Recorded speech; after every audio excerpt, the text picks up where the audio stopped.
네, 이번 시간 전문가 대담 순서인데요. 경제 소식으로 넘어가 보겠습니다. 오늘 목요일입니다. 한국은행 금융통화위원회에서 기준금리를 결정합니다. 네, 6회 연속 동결 가능성도 나오는데 끝없이 오르는 밥상 물가의 중동 지역의 확전 가능성에도 관심이 쏠립니다. 석병훈 이화여대 경제학과 교수와 이야기 나눠보겠습니다. 어서 오세요. 안녕하십니까? 안녕하십니까. 목요일입니다. 한국은행이 지금까지는 기준금리를 5차례 연속 동결을 했는데요. 3.5%인데 교수님께서는 이번 금통위 어떻게 좀 보고 계십니까? 예, 기준금리 여전히 동결을 하지만요. 네. 추가적으로 기준금리 인상의 가능성도 역시 시사를 하는 소위 말하는 매파적 동결을 할 것으로 네. 예상을 하고 있습니다. 기준금리를 동결을 하는 것은 최근에 소비자 물가지수 상승률은 전년 동월 대비 상승률 기준으로 3.7%로 상승폭이 증가를 했습니다. 그렇지만 우리가 소비자 물가지수 상승률의 추세, 장기 추세를 보여주는 네. 변동성이 큰 식료품 가격과 에너지 가격을 제외한 근원 소비자 물가지수 상승률 같은 경우는 여전히 하락하는 추세를 보여주고 네. 있습니다. 근데 근원 소비자 물가지수 상승률이 왜 중요하냐면요. 이것이 통화 정책의 효과를 보여주는 지표이기 때문입니다. 왜냐하면 에너지 가격은 한국은행의 통화 정책과 관련이 없는 산유국의 감산 네. 결정에 영향을 받고요. 식료품 가격 역시 한국은행의 통화 정책과 상관이 없는 기상이변 이런 것에 영향을 받기 때문에요. 한국은행의 통화 정책의 효과를 보여줄 수 있는 근원 소비자 물가지수 상승률은 여전히 하락을 하고 있고요. 그다음에 반면에 경기 침체 그다음에 금융 불안 이런 것의 위험성은 최근에 이스라엘 그다음에 하마스의 분쟁 사태로 인한 불확실성 이런 것으로 인해서 더 커지고 있기 때문에 한국은행은 이런 것을 감안해서 기준금리는 동결을 하고요. 그다음 반면에 앞으로 이런 이스라엘 하마스 분쟁 사태가 국제 유가를 상승시킬 가능성이 있기 네. 때문에 추가적인 기준금리 인상의 가능성을 배제하지 않는 매파적 동결을 할 것으로 봅니다. 네, 오늘 19일에 이제 기준금리가 결정이 날 텐데 이번에도 동결하면 6번 연속 동결입니다. 저희가 기준금리에 관심을 갖는 이유는 대출금리도 또 따라서 상승하기 때문인데요. 전세자금 금리 또 주택담보대출 금리를 또 올릴 거다라는 전망이 나오는데 대출자 입장에선 좀 부담이 가지 않습니까? 예, 이 최근에 그 대출 금리 같은 경우는 네. 금융당국에서 사실 매주 5대 시중은행 담당자들하고 회의를 하면서 사실 가계부채 문제가 심각하니까 대출 금리에서 특히 가상 금리를 상승시키는 것을 유도함으로써 네. 가계부채가 증가하는 것을 억제하고자 하는 조치를 취하고 있습니다. 근데 이 부분에 대해서는 제가 사실 금융당국의 정책에 대해서 비판적인 입장을 가지고 있는데요. 네. 사실 원래 한국은행에서 기준금리를 0.5%에서 3.5%까지 빠르게 인상하던 시점에는 네. 이거에 따라서 원래 예금금리도 상승을 하고 그렇죠. 대출금리도 따라서 상승을 하는 게 당연한 시장 경제의 네. 메커니즘이었습니다. 예. 근데 그 당시만 해도 금융당국 입장에서는 뭐 서민들의 민생고를 위해서 대출금리 인상을 자제하라. 라면서 시중은행들에게 대출금리 인상을 억제하도록 유도를 했습니다. 네. 그래서 관치금리 논란을 일으켰거든요. 그래서 그때 기준금리가 인상했음에도 불구하고 가계부채가 감소하지 않았었습니다. 대출금리가 늘어나지 않았으니까 가계 입장에서는 대출을 상환할 필요가 없었던 것이죠. 네. 그런데 그 다음에 정부 입장에서는 부동산 시장의 경착륙을 막기 위해서 부동산 시장에서 이것저것 규제를 풀었거든요. 네. 그랬더니 이제 부동산 가격이 상승할 것이라는 기대가 확산되니까 무주택자들, 그다음에 1주택자들이 부동산 가격 상승에 대비해서 소위 말해서 대출을 받아서 영끌이라고 하죠. 영끌을 해서 주택을 구매하기 시작을 했습니다. 예. 그러니까 이제 가계부채가 다시 상승을 하니까 네. 뒤늦게 이제는 대출 금리를 인상해라. 네. 이러면서 가상금리 정상화를 유도하고 있는 상황인 네. 거죠. 그러면 이미 대출을 받은 사람들 같은 경우는 원금과 이자 상환 부담이 늘어나니까 그렇죠. 기존에 늘어난 대출은 지금 부실화가 우려되는 상황인 네. 거니까 이것은 금융당국의 좀 정책 대응에 미스가 있는 것이다. 이래서 저는 참 부정적인 입장입니다. 예. 사실 저도 뭐 대출 받아서 매달 꼬박꼬박 갚는 사람인데 예. 한국은행 그 금융통화위원회를 보면 기준금리는 계속 동결이 돼 있는데 왜 내 대출금리는 늘 오락가락한 거지? 의문이 그렇죠. 많았는데 교수님 말씀 들으니 가산금리가 예. 핵심이었던 거군요. 예, 그렇습니다. 예. 그럼 이제 물가도 좀 보겠습니다. 요새 뭐 밥 먹으러 가도 그렇고요. 슈퍼나 마트를 가도 그렇고요. 정말 많이 올랐습니다. 그런데 뭐 식품이나 외식업계 일각에선 이게 이제 시작이다. 예. 이제 오히려 더 시작이다. 이런 말까지 나오는데 교수님 동의를 하십니까? 예, 저도 동의를 하는 입장입니다. 어떤 이유에서 참 그런 안타까운 상황인데요. 왜냐하면 최근에 농산물 가격이 많이 상승을 그렇죠, 했습니다. 네. 그것뿐만 아니라 원유 가격, 우유의 그 소에서 이제 네. 짜낸 우유죠. 예. 원유 가격 역시 상승을 했고요. 전 세계적인 기상 이변으로 설탕의 원료인 사탕수수, 사탕수수, 도 역시 가격 원당 가격도 상승을 했습니다. 이 모든 것들이 가공식품의 원료기 때문에 가공식품, 시차를 두고 가공식품 그렇죠. 가격도 네. 상승을 하고요. 그다음에 가장 늦게 반응을 하는 것이 원래 임금입니다. 네. 많은 소비자분들이 다 나의 월급만 빼고는 다 그렇죠. 올랐다. 네. 막 네. 이렇게 지금 고통을 호소하고 계시지 네. 않습니까? 그러니까 제일 마지막에 오르는 것이 원래 임금이 되겠습니다. 제일 마지막에 오르지 않는 그렇죠. 경우도 있습니다. 예, 그런 경우도 있죠. 그래서 임금이 제일 마지막에 오르게 되고요. 그리고 가공식품 가격이 오르게 되면 임금과 가공식품 가격이 오르게 되면 무엇이 오르겠습니까? 서비스 가격이 오르는 그렇죠. 것이죠. 네. 그럼 이 서비스 가격까지 오르기 때문에 이것이 다 우리 일상생활에 들어가는 생활 물가를 결국 끌어올리는 가격이 것이기 때문에 요인이기 때문에 이것이 바로 이제부터 시작이다. 식품 외식 업계에서는 본격적인 물가 상승이 이제부터 시작이라는 말이 나오는 이유고요. 이것이 그래서 서민들의 삶을 더 팍팍하게 만들 요인이 되겠다. 이렇게 보시면 되겠습니다. 예, 뭐 물가는 계속 오르고요. 뭐 한국은행에서도 금리를 올릴지 내릴지 딜레마에 빠진 상황인 것 같은데 이제는 이 동결을 얼마나 오래 할지 동결 기간이 관건이다 이런 얘기도 나오더라고요. 예, 그렇습니다. 지금 고금리 유지 기간이 관건인데요. 원래는 우리나라가 소비자 물가지수 상승률이 하락하는 속도가 주요 선진국 중에서 가장 빠른 수준이었습니다. 그렇지만 이제는 미국이 소비자 물가지수 상승률 하락 속도가 상당히 빨라져 가지고요. 예. 우리나라하고 이제 소비자 물가지수 상승률 전년 동월 대비 상승률이 같아졌습니다. 네. 그렇기 때문에 이제는 우리나라가 원래는 미국보다 소비자 물가지수 상승률이 더 빠르게 하향 안정화가 됐으면 네. 오히려 미국보다 선제적으로 기준금리 인하를 가져갈 수도 있었거든요. 네. 그랬는데 이제는 미국과 우리나라가 소비자 물가지수 전년 동월 대비 상승률이 같아졌기 때문에 미국보다 선제적으로 기준금리 인하를 단행하기 어려워진 시점입니다. 근데 지금 시장에서 예상하기로는 미국이 기준금리 인하가 빨라야 내년 하반기에나 가능할 것으로 보이기 때문에 저도 우리나라의 기준금리 인하 시점은 내년 하반기에나 가능하지 않을까. 더군다나 지금 하마스 이스라엘 간의 분쟁이 발생을 하고요.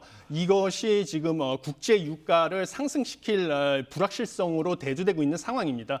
그러면 당연히 우리나라의 기준금리 인하 시점은 네. 더 늦춰질 것으로 보여서 지금 내년 하반기에나 가능하지 않을까 이렇게 예측을 하고 있습니다. 예. 시청자 여러분께 사실 좀 희망적인 말씀을 좀 드리고 싶고 예. 기대 섞인 말씀을 좀 드리고 싶은데 내년 지금도 이미 바짝 졸라매고 있는데 내년 하반기 사실 좀 절망적이지 않을 수가 없는데요. 뭐 미국 얘기도 좀 해보죠. 미국이 이제 다음 달에 기준금리 인상 여부를 결정하거든요. 예.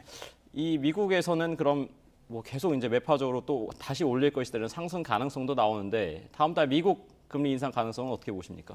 미국은 기준금리를 저는 동결할 것으로 예상을 하고 있습니다. 어떤 점에서 좀 그렇습니까? 왜냐하면 여러 가지 이유가 있는데요. 첫 번째 이유는 FOMC 의사록이 지금 공개가 됐습니다. 네. 그 의사록에 따르면 뭐 연준 위원들 간에 기준금리의 추가 인상이 필요한지 여부에 대해서 의견이 갈리는 것으로 나타났습니다. 네.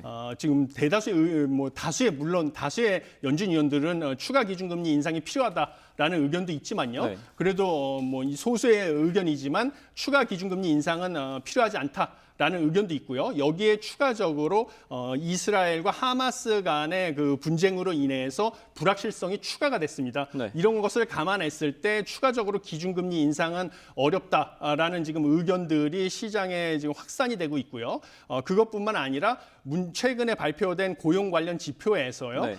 지금 시간당 평균 임금 상승률 전년 동월 대비 상승률이 지금 하향 안정화됐습니다. 그래서 4.2%로 전월 대비 지금 하향 안정화됐는데요. 이것이 왜 중요하냐면 지금 미국의 물가 상승률을 결정하는 데 가장 중요한 것이 서비스 물가입니다. 네. 근데 서비스 물가에서 가장 큰 부분을 차지하는 게 인건비거든요. 그래서 인건비가 안정이 되면 서비스 물가가 꺾이고 그러면 미국의 물가가 잡히는 것인데 이 인건비를 가늠할 수 있는 지표인 시간당 평균 임금 상승률이 하락했다는 것은 현 기준금리가 충분히 긴축적으로 높은 수준인 것이고 이것만 유지를 해도 인건비가 안정이 되고 서비스 물가가 안정이 되면서 물가가 잡힐 것이라는 증거가 되기 때문에 추가적인 기준금리 인상을 단행하지 않을 것으로 예측합니다.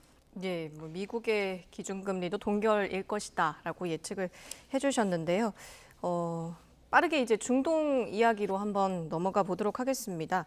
이스라엘과 팔레스타인 간의 분쟁이 발생을 했는데도 증시 등 금융시장이 의외로 크게 흔들리지 않았거든요. 예. 이유를 한번 짚어주신다면요. 예, 이것도 이제 몇 가지 이유가 있었는데요. 첫 번째는 원래 이스라엘하고 팔레스타인 전쟁이 발생을 하면 원래 국제 유가가 상승을 하고 네. 예. 왜냐하면 이스라엘하고 팔레스타인 전쟁이 발생을 하고 이게 중동 전쟁으로 확산을 하게 그렇죠. 되면 네.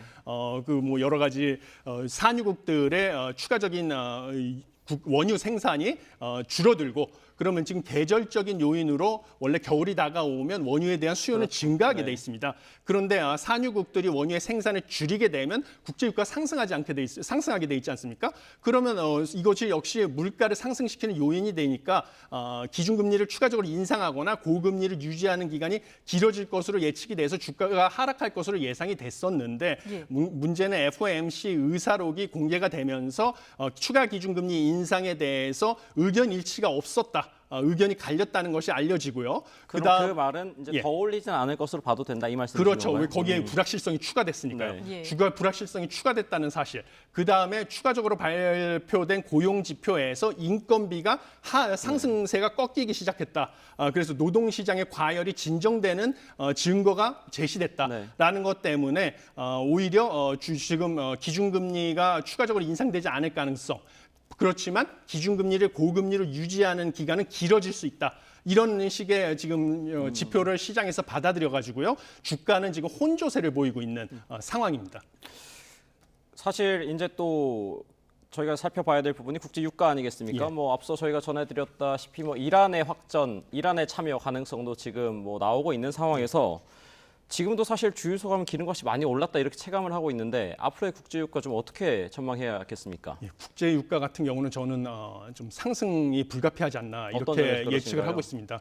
원래 지금 국제 유가는 겨울이 다가올수록 난방 수요 그렇죠. 네. 때문에 계절적인 요인으로 수요가 증가하게 돼 있습니다. 네. 더군다나 사우디아라비아 등 주요 산유국들이 12월 달까지 감산 결정을 연장하기로 했기 때문에 원래 상승을 할 예정이었습니다. 네. 거기에 추가로 이스라엘하고 하마스 간의 분쟁이 더해져 가지고 추가적인 상승 요인이 생겼고요. 여기에 지금 이란이 하마스의 배후로 지목이 네. 되면서 미국이 이란의 그 원유 수출 대금을 갖다가 추가적으로 다시 지급을 네. 동결하는 조치를 취했습니다. 만약에 이란이 하마스의 배후라는 증거가 밝혀지게 되면 이 미국이 이란의 원유 수출을 금지하는 조치를 네. 취하게 되고요.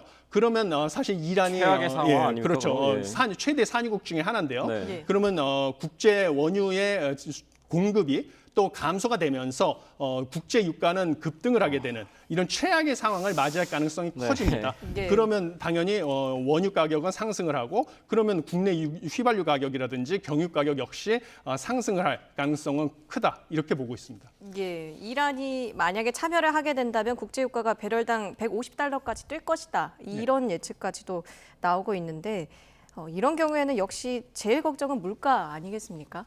예, 그렇습니다. 지금 뭐 IMF 수석 부총재인 기타 고피나스 세계적인 사실 국제 거시경제학의 석학인데요. 기타 고피나스의 최근 인터뷰에 따르면 네. 만약에 국제 유가가 10%를 상승하게 되면 1년 후에 인플레이션이 0.4% 포인트 상승할 뿐만 아니라 세계 생산이 0.15% 포인트 하락하게 된다. 라는 인터뷰를 했습니다. 네. 그래서 이거에 따르면 당연히 한국도 예외가 될 수가 없기 때문에 한국의 물가 상승률도 역시 똑같이 올라가고요. 네. 그다음에 세계 생산이 감소한다는 것은 세계 소득이 줄어든다는 것이고요. 그러면 우리가 수출로 먹고 사는 나라이기 때문에 우리의 수출 역시 타격을 받을 가능성이 큽니다. 그래서 우리나라는 고물가와 그다음에 경기 침체의 그 직격탄을 받을 가능성이 커졌다. 이런 점이 우려되는 상황입니다. 그 이스라엘과 지금 팔레스타인 하마스 간의 무력 충돌로 그 이스라엘에 진출해 있는 우리 기업에도 어떤 영향을 미칠지 또 일단 궁금하고요. 또 하나는 그 사우디 빈살만 왕세자가 이제 팔레스타인을 지지하고 나섰다는 겁니다. 이 두 예. 가지 어떻게 좀 볼 수 있을까요? 지금 사실 이스라엘하고 팔레스타인 같은 경우는 우리나라하고 직접적으로 교역을 하고 있는 비중이 크지는 않습니다. 네. 이스라엘 같은 경우는 우리나라와 수출 수입을 하는 비중은 0.4% 미만이고요. 네. 팔레스타인도 0.01%밖에 안 됩니다. 그러니까 직접적으로 우리가 수출 수입으로의 타격을 받지는 않을 가능성이 크고요. 네. 하지만 간접적으로 영향을 미칠 가능성은 있습니다. 가장 큰 영향은 무엇이냐면 이스라엘 같은 경우는 사실 IT 강국입니다. 네. IT 강국이라서 뭐 인텔 같은 경우는 이스라엘에 뭐 CPU 같은 거 생산 공장이 있거든요. 공장이 그래서 있습니다. 예. 인텔에서 가장 큰 규모의 그 CPU 생산 공장이 이스라엘에 있기 때문에 이 인텔의 CPU 생산이 타격을 받게 되면요. 컴퓨터의 중앙 처리 장치인데 네. CPU 생산이 타격을 받게 되면 IT 경기에 또 이게 큰 타격을 받게 되고요. 그럼 우리나라의 메모리 반도체 수출이 또 타격을 받게 돼 있습니다. 네. 그래서 우리나라 반도체 산업에 악영향이 불가피하게 될 가능성이 커집니다. 그리고 지금 중동의 그 네옴시티 네. 관련해 가지고 우리나라가 건설 산업에서는 사실 네옴시티의 여러 가지 그 건설 수요를 수주를 해가지고 우리가 중동 붐을 일으킬 계획이 있었는데요. 빈 살만이 사실 지금 하마스를 지지하는 거를 팔레스타인을 지지하는 거, 하마스가 아니라 이제 팔레스타인이죠. 네. 팔레스타인 지지 선언을 했는데 당장은 하마스를 지지한 게 아니라 팔레스타인 그렇죠. 자치 정부를 네. 지지한 거기 때문에 예. 큰 타격이 있을 것으로 보이지는 않지만요. 중동 정세가 불안해질 경우에는 네옴시티에 건설을 하는 여러 가지 투자라든지 이런 것들이 지연될 가능성이 있습니다. 그래서 우리 건설 산업의 건설 업계들이 수주를 한다든지 이러는 것이 속도가 지연이 되는 거, 지연이 될 가능성이 있고요. 그다음에 중동 전쟁이 확대가 되면서 국제 유가가 올라가게 되면 덩달아서 건설 자재 비용도 네. 상승을 해서 뭐 건설 우리 국내 건설 경기에서 뭐 분양가라든지 그렇죠. 네. 이런 것도 상승할 가능성, 이런 파급 효과가 예상이 됩니다. 네, 기업에서는 아무래도 또 환율도 생각을 예. 해봐야 될 텐데요. 전쟁이 더 길어지고 심각해진다면 아무래도 안전자산인 금이나 달러 쪽으로 쏠리게 될 텐데 그럼 강달러가 더 지속되는 거 아니겠습니까? 예, 그것도 맞는 지적이십니다. 지금 강달러 같은 경우는 사실 뭐 되게 가파르게 지속이 될 것으로 예측을 하진 않습니다. 왜냐하면 지금 러시아 우크라이나 전쟁의 경우를 예를 들어서 말씀을 드리면요. 러시아 우크라이나 전쟁 발발 초기에는 안전자산인 달러에 대한 수요가 급등을 했었습니다. 그렇지만 그 전쟁이 장기화되니까 사실 이 달러에 대한 수요가 급등을 했던 것이 다시 안정이 된 상황이었었거든요. 근데 비슷한 상황이 이번에도 일어날 것으로 예측이 됩니다. 그래서 이스라엘 하마스 분쟁이 발발한 초기에는 안전자산인 달러, 그다음에 미 국채에 대한 수요가 급등을 할 수 있지만요. 이것이 장기화된다 할지라도 처음에 이게 패닉 상태로 급등을 했던 달러와 국채에 대한 수요는 시간을 두고 안정이 될 가능성이 큽니다. 하지만 이제 원달러 환율 같은 경우에는요, 양국의 소비자 물가지수 상승률의 추세를 보셔야 됩니다. 지금 양국의 소비자 물가지수 전년 동월 대비 상승률이 3.7%로 같아졌거든요. 예. 근데 경제학에서는요, 이 소비자 물가지수 상승률이 중장기 환율 수준을 예측하는 자료가 됩니다. 중요한. 그래서 만약에 미국의 소비자 물가지수 상승률이 한국보다 낮아지는 상황이 된다면요. 이것은 중장기적으로 원달러 환율이 더 상승을 할 것을 예측을 하는 지표가 되겠습니다. 예. 그렇기 때문에 우리도 사실 더 빠르게 허리띠를 졸라매서요. 재정 정책 같은 경우도 심지어 허리띠를 졸라매서 미국보다 빠르게 물가를 더 안정을 시켜야만 원달러 환율이 중장기적으로 안정될 것이다라고 안심을 할 수가 있는 것입니다. 이 점을 좀 주의 깊게 시청자분들이 보셔야 됩니다. 네, 오늘 교수님께서 굉장히 객관적으로 이제 분석을 잘 해주셨습니다만 뉴스를 전해드리는 사람의 한 명으로서는 사실 시청자 여러분들께 썩 희망적인 말씀을 전해드리지 못해서 좀 죄송스럽게도 생각합니다. 그래도 이제 특히 이스라엘과 하마스 충돌이 국제사회의 어떤 연대와 협력으로 그래도 확전으로 번지지 않길 좀 바라보겠습니다. 지금까지 경제 관련 소식 석병원 이화여대 경제학과 교수와 나눠봤습니다. 감사합니다. 감사합니다.